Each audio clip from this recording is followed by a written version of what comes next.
Corvette, which I think this model year of the Corvette is where it all became sort of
lock and unlock from the engine here. Little key engine, very, very nice. Now then, if we move on to the center console, this is an 8-speed automatic gearbox, which you can control through the plus and minus paddles on the steering wheel as well, which actually feel a bit plasticky. That they could have improved on and put some metal proper paddles, because they're not the nicest feeling paddles. But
finish. And you've even got another little aircon control there for the passenger, which is awesome. Round back, just straight onto the boot, there are more speakers, and the rear visibility is actually surprisingly good. It's a very slanted window where you can see out of it really nicely.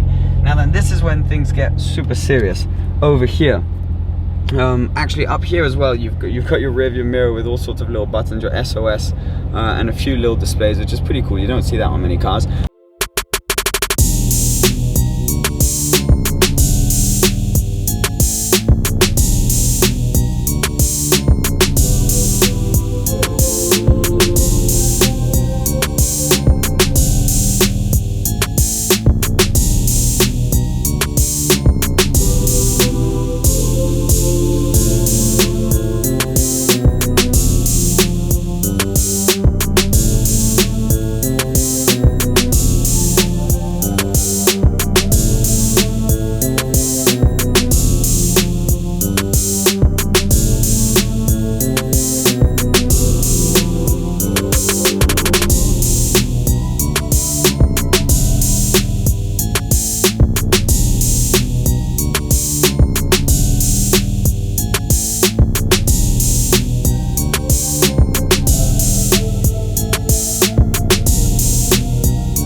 go in your awesome Corvette. No worries, man. Grand Sport Collector Edition. Yeah, you've got it. So I'm gonna whack it into manual mode. I just go down here, right? Yep, you just go down. So now it's on the paddles. Yeah, it's got an awesome head-up display, mate. Yeah, I know. I can't really get that. Cool. You can't really get it across on camera.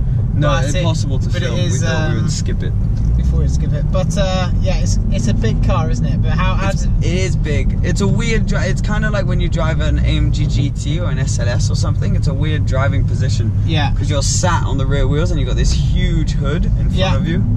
But it's just kind of a different kind of experience. And a lot of people go, "Oh, the paddle shift's really shit."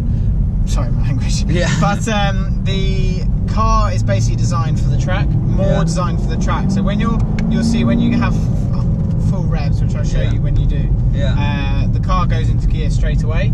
It's just that there is a delay at slow speed. Slow speed, there's a delay. So you've got that is probably a negative side to the car. You've got to that's a negative side. Yeah. But when you're on a track and stuff, everything's kind of instant. So downshift is faster than upshift. Downshift's up. I'm in sport mode. Where am I going? Am I going right? You're in sport mode, right? That's good. You will go straight. Go straight. Straight? Yeah. Okay, we got some cyclists. The main thing is how comfortable it is. It is really comfy, this car. Right now, I've got my air-conditioned seat on.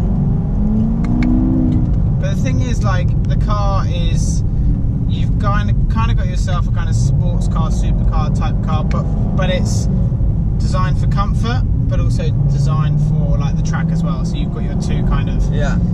You can have both. You can have both. So if you get your foot down, go on, go, keep revving.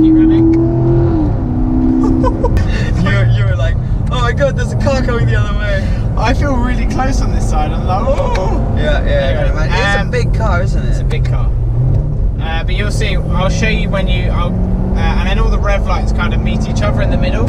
Yeah. So it's kind of so it lights up and it tells you when to shift. It like flashes. It's like shift then. Yeah. Then you will see the car come into its own. So I'm interested to see what you think with it. The brakes are really nice. Yeah, the car. Strong brakes, and you can sort of really feel what's going on.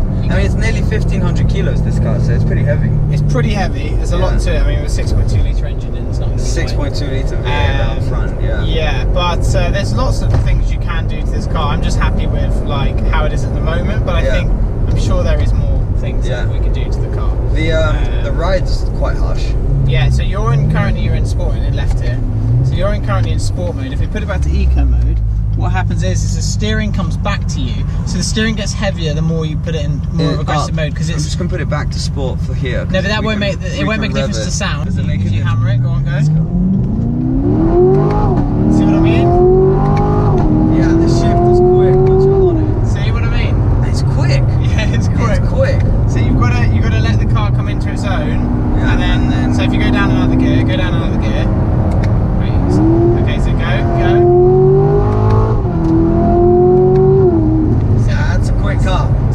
So do you see what I mean? And people don't really understand that. So it's progressive, the gear shift, isn't it? And the steering, do you feel it's lighter than so much lighter. So okay, so you have it on eco there, and then we go back to, let's go to track, and then you'll feel everything stiffen up. The suspension, the suspension gets the steering. So that's basically for the track to have it more direct, because you don't want the car to basically be too light. You want everything direct. That's why this car is just really designed. Yeah, it's really good. And then the suspension gets hard. Go on.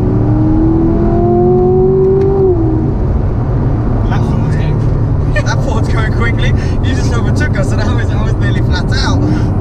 Wow, no, it's very cool. It sounds good.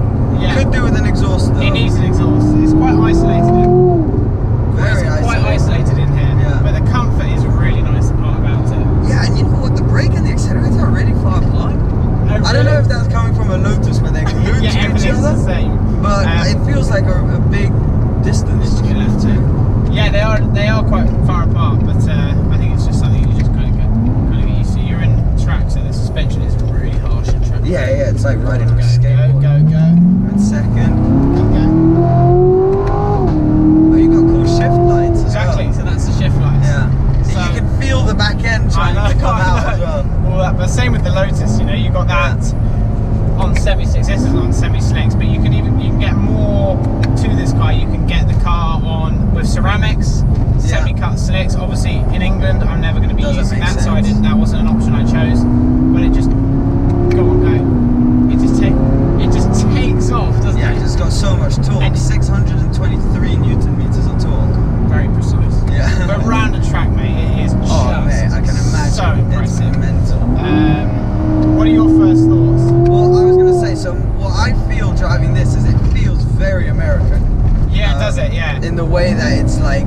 noise.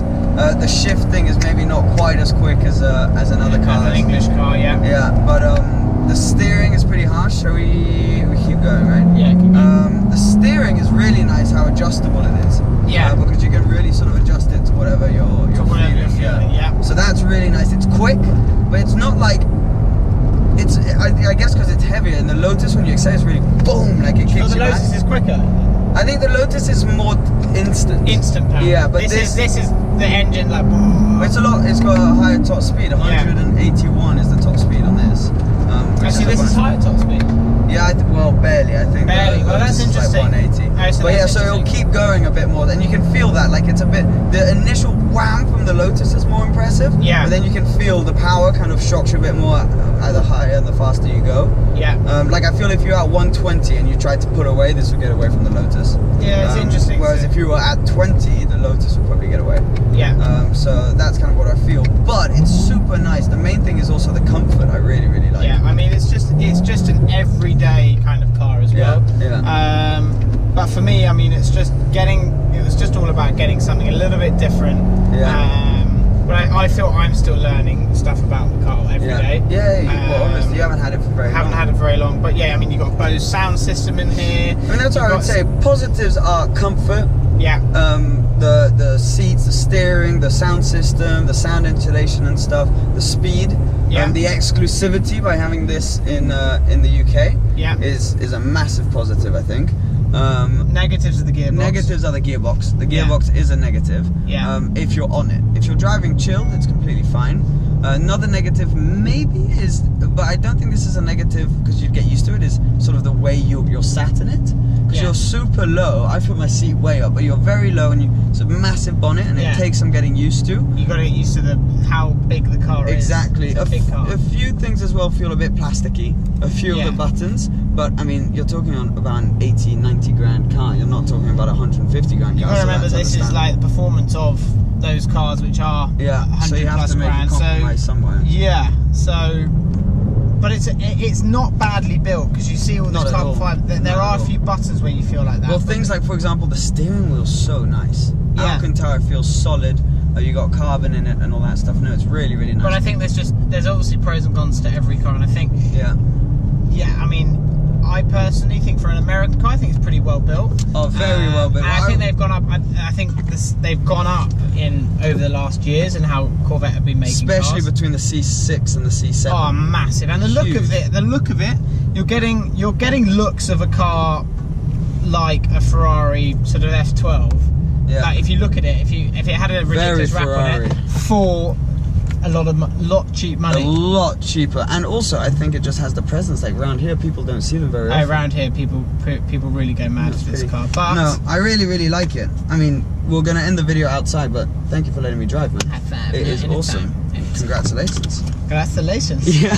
Cool, you gotta get your words up. And that is it. The experience video with the Grand Sport Collector's Edition. Honestly, I'm not just saying this because you're a good mate of mine. This is one of my favorite cars we've done the experience video on. Really? And it's kind of made me be like, is the Lotus a little bit too hardcore? Because having a car like this and driving and being able to daily it a bit more and actually be comfortable driving it is super, super nice. So I've really enjoyed that. Thank you so much for letting me drive. I mean, you can't really compare the two, the Lotus. No, I mean, they're completely different. I think the Lotus is more built like supercar hardcoreness. I think a Corvette is really a kind of car which is meant for dailying. Yeah. I haven't dailied it, but I mean, you've got the A45. If we turn around right here, if you haven't watched this channel before, the Lotus we're talking about is that one right there, which is mine, and then that's Archie's A45 daily driver. But yes, no, I know what you mean. They are completely different. Two different cars, but I was skeptical getting a car like this because it's an American car. People sometimes they have the reputation of not building good cars, but I think the way they're coming along in the last few years and the way they're going to go, I think it's getting exciting. More impressive. So congratulations to you for this Thank car. you very much. Very cool. And yeah, remember to subscribe to Archie's channel, subscribe to this channel, give this video a thumbs up if you enjoyed it, and we'll see you very soon. Cheers. Bye-bye. Quick cap sailing, serenading them.